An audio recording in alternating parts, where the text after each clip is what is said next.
I'm going to do one stock per week here and feature this week is CROX.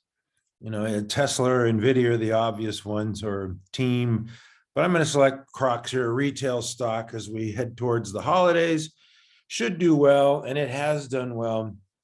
You can see this is a daily chart, and it shows the growth, the earnings growth here of 700, 500, 121, 163% earnings growth.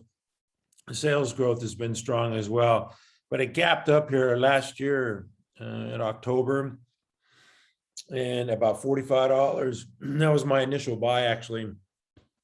Then it gapped up again in January, gapped up again in April, gapped up again in July. And these are earnings surprises, and they're coming with huge volume spikes. But they shouldn't be a surprise if they do it, quarter after quarter, year after year. So CROX has been just a steady grower, and the CEO is managing the company beautifully. And they're really sandbagging, and that's why they have these earnings surprises every 3 months. They just reported earnings, strong earnings again, had the nice volume, upside surprise. It did during September, during the correction, it did sell off a little bit. It sliced its 50 here. It was pretty light volume here, pretty tame pullback. Then it rallied right back through its 50 simple moving average, formed as like a 6-week base here. I'd like to see it trade sideways a little bit. The Friday close, I believe, was the second highest close. It was this day on the 23rd, it closed at 163. And then on Friday, it closed at 161.45. So maybe this thing trades sideways, forms a little handle in the next week or two. And it looks to me like it's going to trade higher, with the sales and earnings growth and with the Christmas season coming up. CROX is a strong brand. You could see since the COVID crash, this thing has been on a steady incline, lower left to upper right, which is what you want to see. With the fund ownership recently, Lord Abbott's been in there for a while, but recently it was the Fidelity Contra Fund. They're in every stock. I can't find a stock that they don't own.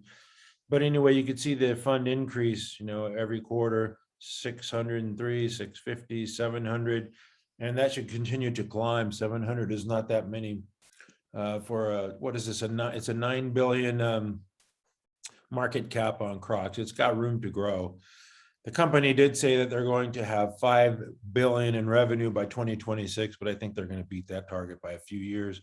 You can see the shares outstanding, only 58 million. That's not a lot of shares.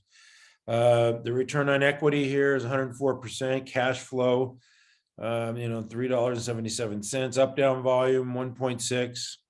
It's got a little debt, not great. Not these days. That doesn't matter like it used to, but you can see this thing's got the earnings growth, the sales growth. It's got great balance sheet, not too much supply here. It's got a lot of good things going for it. But what I like most is this daily chart, because it sold off down through the 50 and then rallied back up. And it looks to me like it's just going to go higher here in November and December as we head towards Christmas. Anyway, that's my little brief take on CROX.